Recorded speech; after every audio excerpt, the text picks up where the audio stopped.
nasa harapan natin ngayon ang signature shoes ni Kyrie Irving, ang Anta Kai 1 Triple Black. Guys, ito yung size ko dito, size 11. Ito yung gilid niya. Shit, ang ganda ng box, men. Box pa lang, ulam na. Ito, may nakasulat dito. At sa kabilang box naman is nakasulat dyan is Kyrie Irving 11. Yun ang nakasulat dyan. Basta, yun ang nakasulat dyan. Yan na. Makapagtalaw, ha? Sa likod naman, yan, logo ni Kyrie Irving at logo ng Anta. Buksan na natin. Ito nga pala, guys, ay made from variety of materials including mesh foam, TPU, and carbon plate. So, eto siya. Wow, ang ganda din. Napakaangas! Napakaangas, guys! Napakaangas ng sapatos ni Kyrie Irving. So, eto, yung mesh niya is made from a good mesh material that adapts to the foot. Yan, ang ganda ng harapan, men. Ang astig, men. Triple black or black warrior ang tawag dito. So, ito yung gilid niya.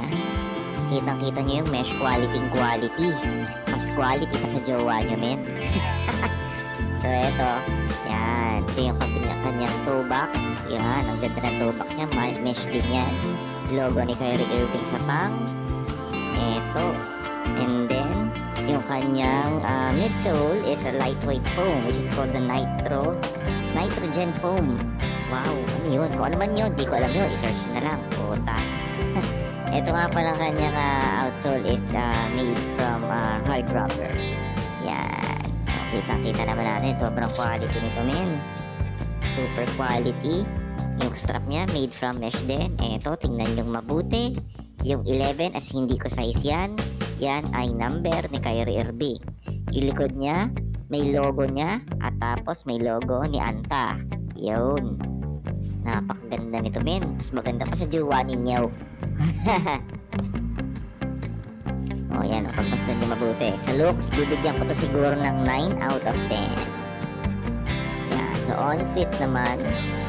So on foot, medyo komportable ito. Bibigyan ko siya ng perfect 10 out of 10, guys. Napakaganda rin pang forma nito. Yan, napaka-komportable dahil sa nitrogen foam na tinatawag nila.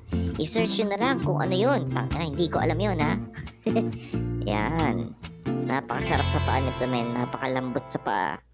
You know, napakalambot sa paa nito. So, sa traction, bibigyan ko siya ng 7 out of 10 kasi wala siyang spike. And kapag nakakuha na siya ng dust, is medyo madulas na siya.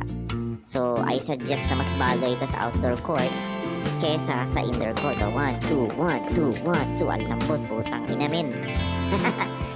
So, yun. Pamimigay ko to, guys, sa unang subscriber. Thank you and subscribe.